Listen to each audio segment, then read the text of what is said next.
To talk about the Prime Minister's Independence Day address and the way forward, we're joined by one of the heavyweights of the Narendra Modi government, Commerce and Industry Minister Piyush Goyal now joins us on India Today. Piyush ji, welcome and wish you a very, very happy Independence Day.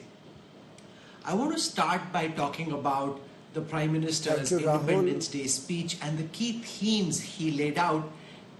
And somewhere in the middle of it all, it seemed that the Prime Minister and the BJP taking for granted that they'll be back next year at the Red Fort celebrating yet another Independence Day and assuming that the 2024 general elections are already won. Thank you, Rahul, and wish you and all your viewers a very happy Independence Day. I think the Prime Minister today laid down the work that he has done, that his government has done over the last 9 years. He also laid down the vision for India as we enter the Amrit Kal, the performance of the first year, and how we see India emerging as a global superpower in the next 25 years when we shall be celebrating India's centenary of independence in 2047. Very clearly, Prime Minister Narendra Modi is confident that the work that he has done, that the love and affection of the people of India, that the outstanding results, that the 9 years mantras of reform, perform and transform have led to in terms of inclusive development, sustainable development, will surely give him another term to serve the people as the Pradhan Sevak. This reflects his confidence and trust in the people of India, just as the people of India have reposed their love and faith and trust on him time and again. Piyush ji, the Prime Minister's big promise, and he made this at your function at the new venue for the G20, the new ITPO, is that India would be the third largest economy in the next few years. He's saying 2027. Some experts think it could be a bit longer. Your critics, however, say that is this a case of the government wanting to count its chickens before they hatch? Because the promise of a $5 trillion economy by 2022 was met, and we still are a $3.7 trillion economy. We haven't reached $5 trillion yet, and therefore let's not celebrate it and believe that it's already happened till it actually happens. You're being accused of using this projection as one of your key campaign promises for 2024. Rahul, you will recall that at the Bharat Mandapam program, the Honorable Prime Minister had extensively dealt on economic issues, how the country is making rapid progress, and why he feels encouraged that India will become a developed economy by 2047. His vision is clear, the roadmap is there, the investments are falling into place, the results are very encouraging, and we have absolutely no doubt in our mind. Every projection, not only by the government, but by reputed investment bankers, by reputed investment banks around the world, by reputed economists around the world, suggests that this is India's time. It's our moment under the sun.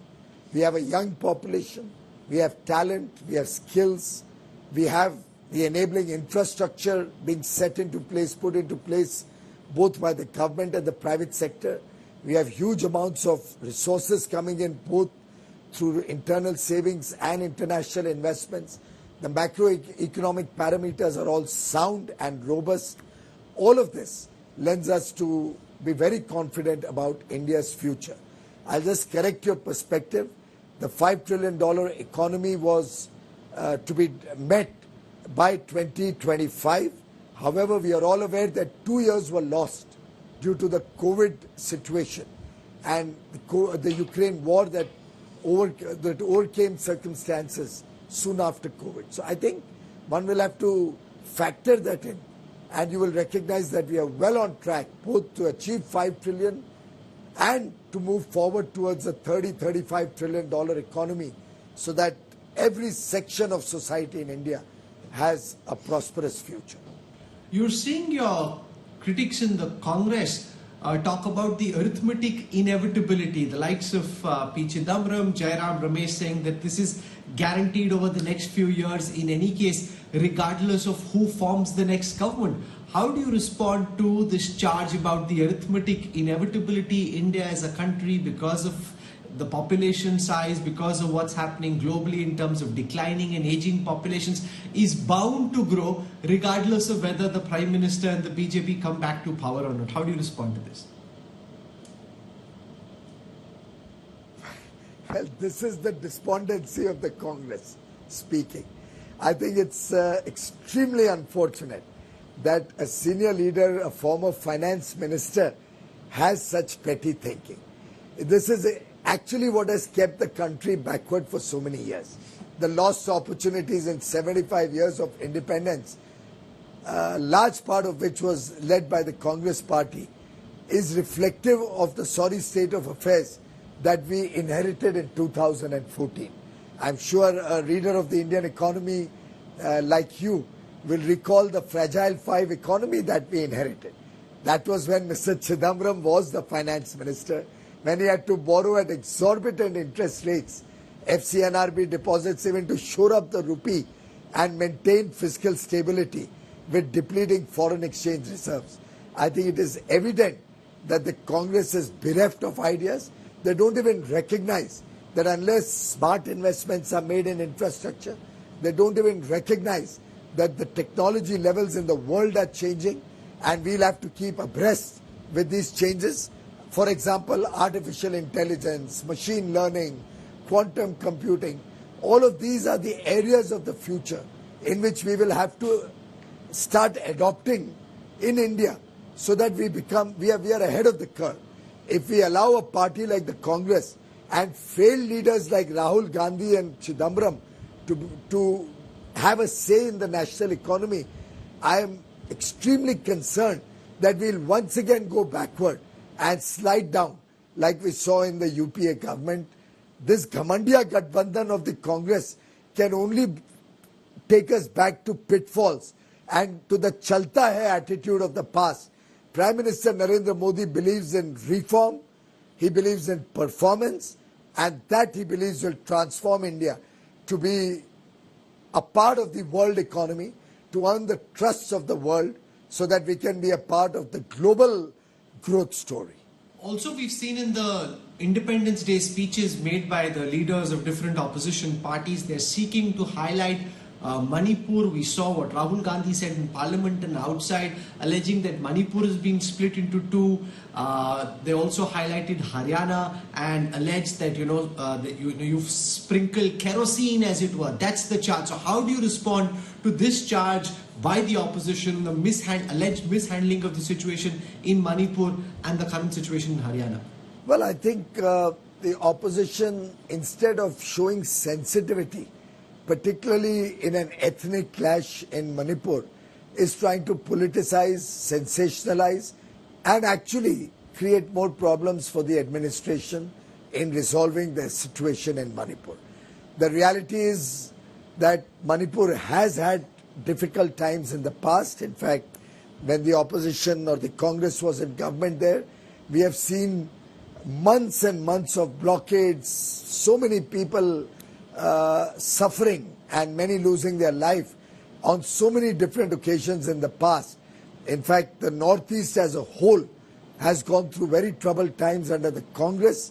They believed in the divide and rule philosophy. Prime Minister Narendra Modi over the last 9 years has brought a healing touch to the entire Northeast. In fact, large parts of the Northeast have been made peaceful. The Armed Forces Special Provisions Act has been removed. There's peace, prosperity, there's growth, there's economic stability. The people are seeing welfare measures reach the poorest of the poor.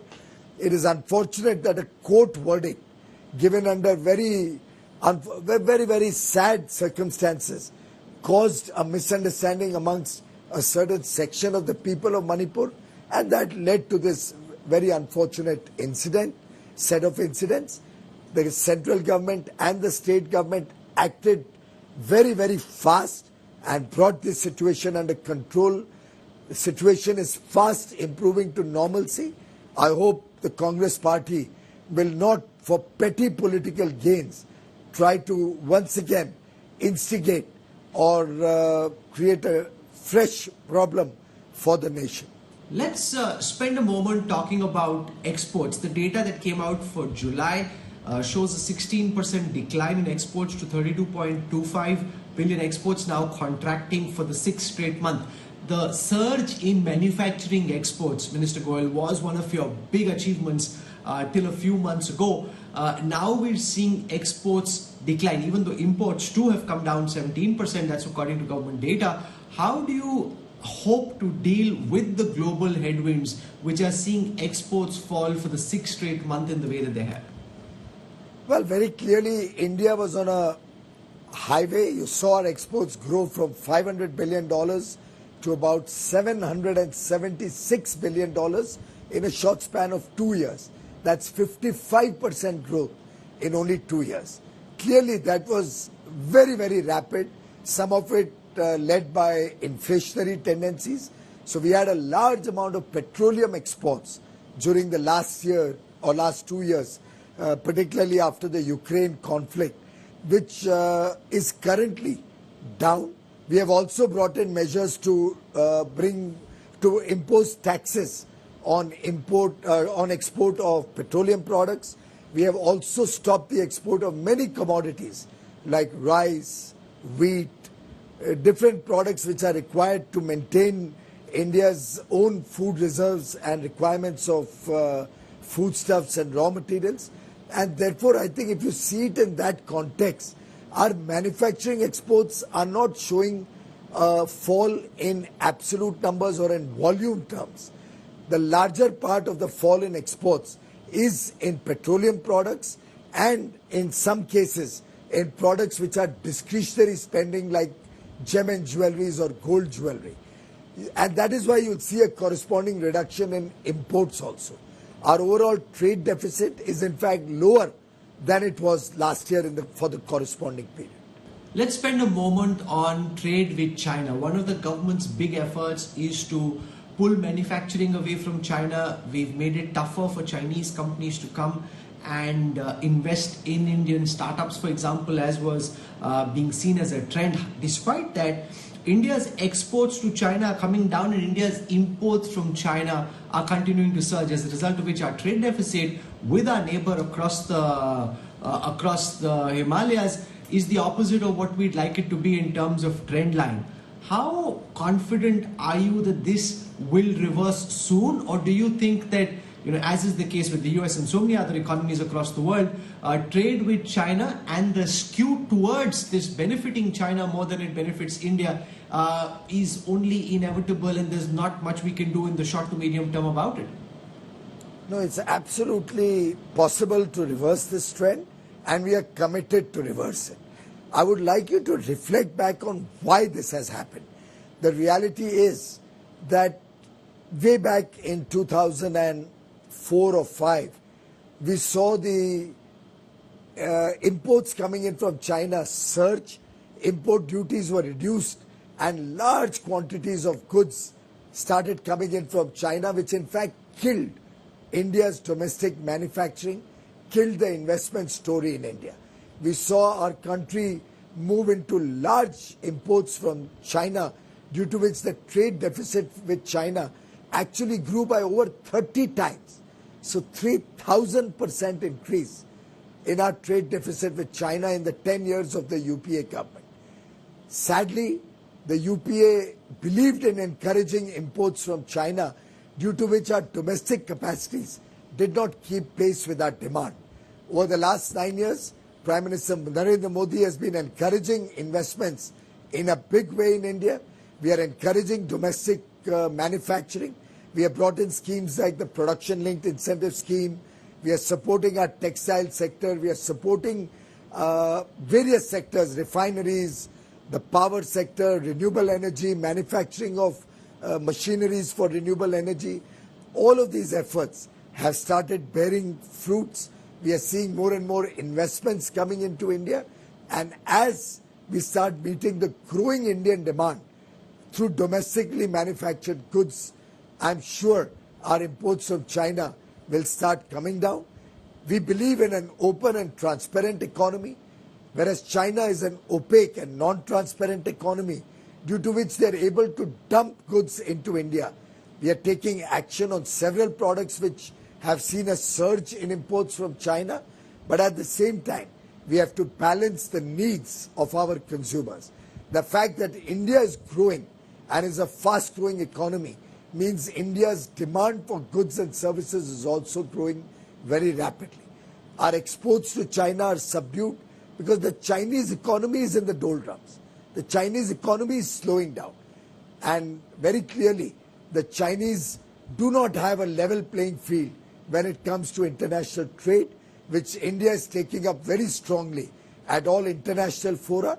We are building up our partnerships with the developed world, the Western world, the democratic world in a much stronger way, which will help us wean away those countries from China and help India's domestic manufacturing take wings, have economies of scale, and become more competitive to be able to serve the needs both of India and other countries. President Xi Jinping will be in India for the G20 Summit in early September.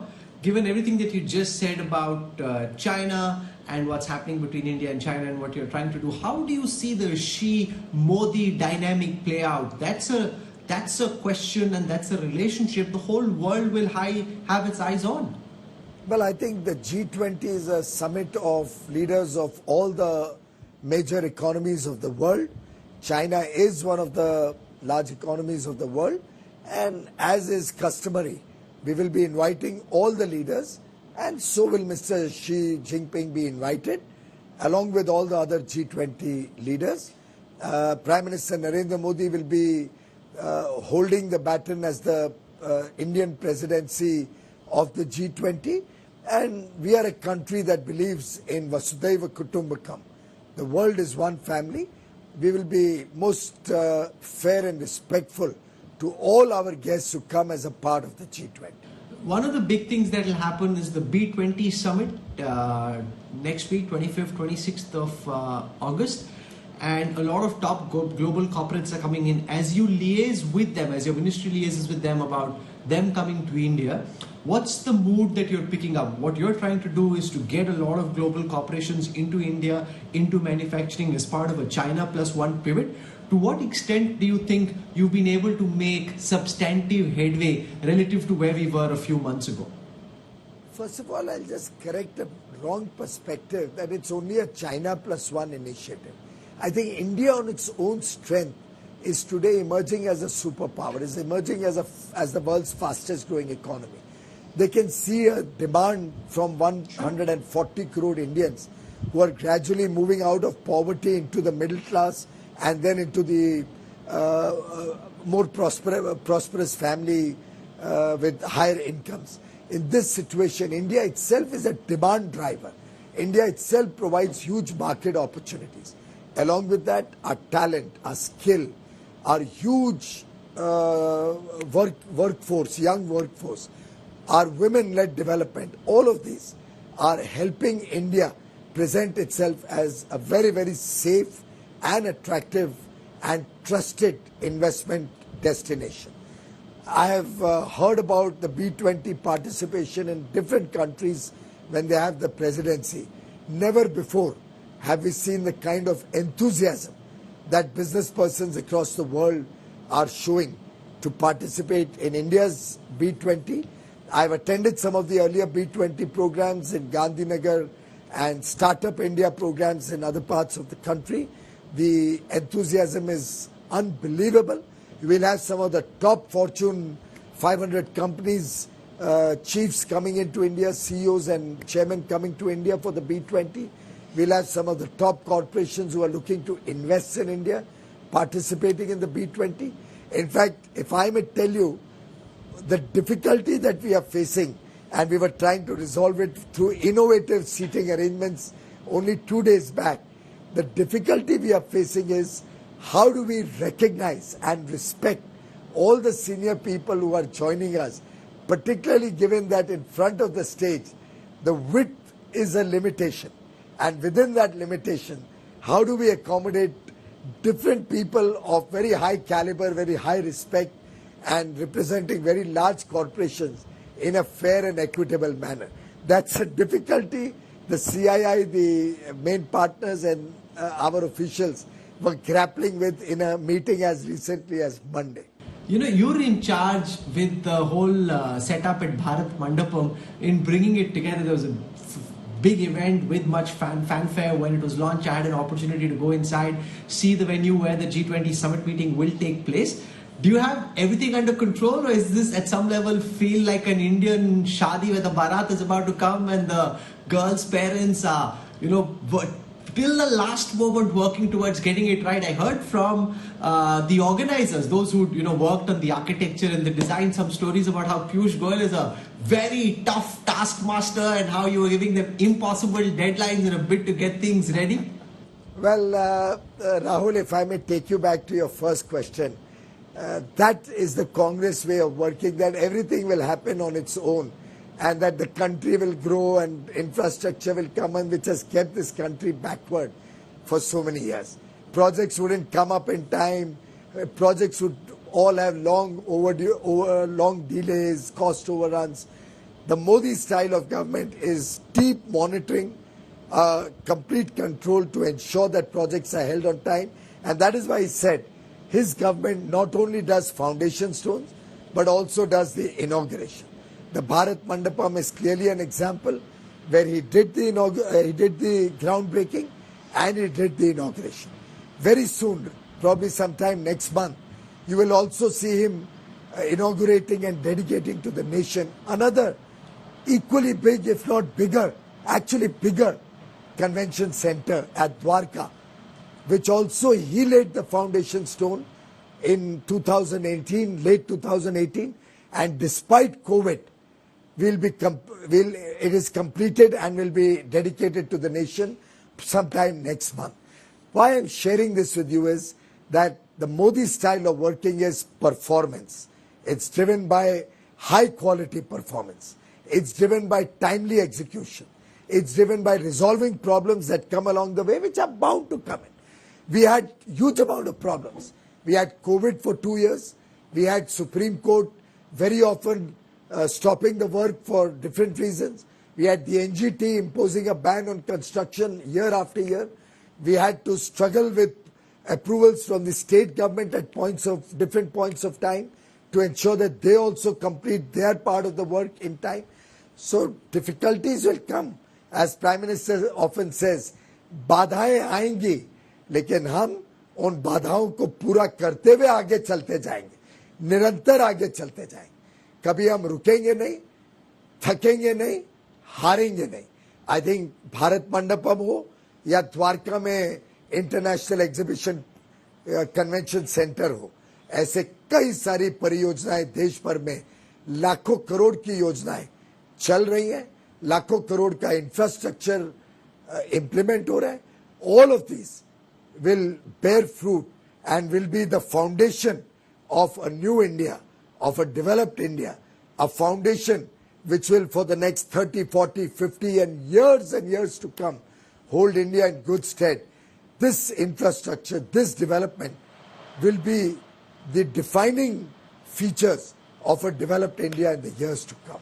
So the Bharat Mandapam is fully ready. The work going on now is preparing the country pavilions, your media centers, and the last minute completion to make it even more beautiful, even more interesting and friendly.